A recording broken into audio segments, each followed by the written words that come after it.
Well, just to talk a little bit about this. I mean, as I say, my interests are in innovation and entrepreneurship, and I don't call myself a social media expert at all, but I know people who are. So I'm more like someone who wants to use it effectively. But as a researcher, I'm interested in the sort of entrepreneurial and innovative potential, so I can sort of write about it and publish things in entrepreneurship and innovation journals, and also hopefully affect how students and other people in business or in other settings behave, kind of thing. So for me, this is very much something that is part of a sort of spectrum of research industries that I have around the ideas of open and disruptive innovation. That's a sort of broad category, if you like. New technologies emerge, come about, affect people's behaviour or affected by people's behaviour, that sort of technology, society, relationship and so on. And as part of that, I do have interest in this kind of online identity and how you can use it in an entrepreneurial way. I went through there to my blog, which is in WordPress. I don't have WordPress software on my machine, picking up your point. It's hosted by, well, Jazz Dhaliwal, who is Lisa's partner. But you can, you can download the whole thing yourself and sort of exert great control over it. But I have mine hosted by Jazz, who sort of does some of the trickier bits. I want mine to be a little bit more advanced than that, because I wanted to bring together, if you like, the kind of space junk stuff that, you know, I didn't want to have all these scattered accounts all over the place, so I wanted to bring a lot of things together. So I got these plugins, which I think are actually quite easy to set up, but Jazz actually helped me out getting to this point with them. So that clicks then through to my LinkedIn profile, that's my Facebook profile.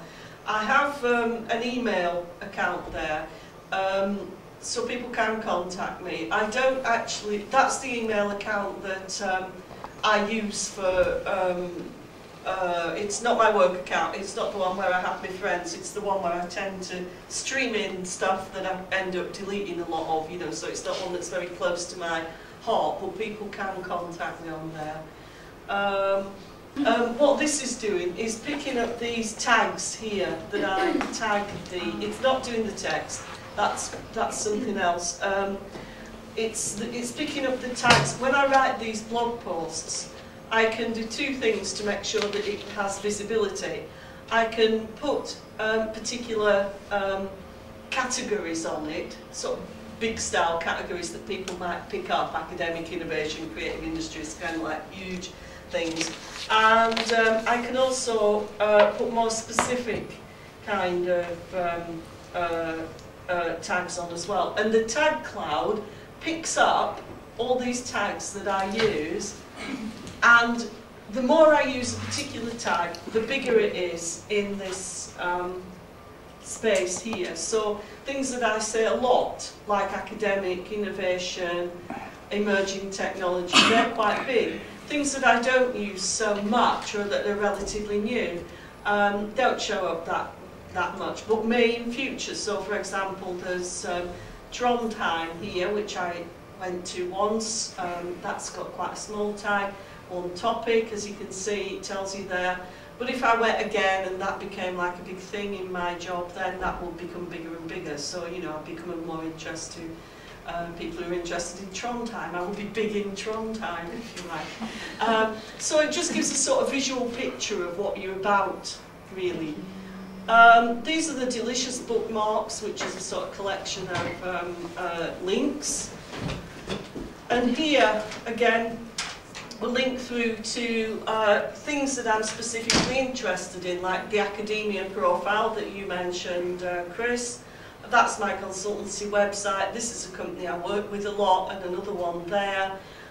University of Southampton program and so on. So it acts really as not only as a blog post about things that are a blog, where I just talk about things that I'm interested in. It's got a lot more to it than that. It contributes to a sort of picture of what I'm about as an academic. It links to sites and things that are of specific interest to me. There are links here to things that I'm doing. And these tags and categories are very useful when people are trying to find me.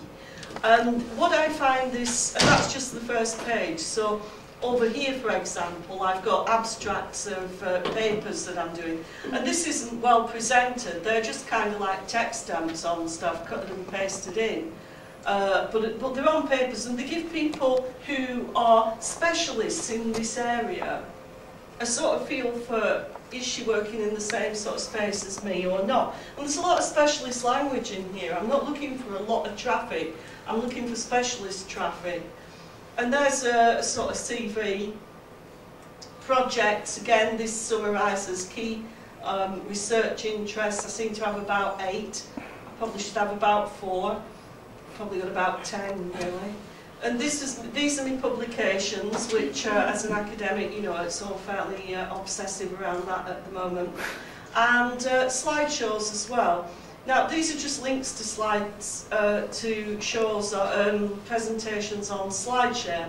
If you're actually looking at these on the sort of main page of the blog, then they are there, you know, so that you can actually see them within the blog post. You can have video displayed in there as well. So just to finish, I mean, what I use this for is when I've been to a conference or a meeting, which happens pretty frequently, we often exchange business cards, give out an email, but how many of those conversations are followed up? This, I find, does help with follow-ups, and it does generate maybe 2, 3 or 4 significant partnerships a year.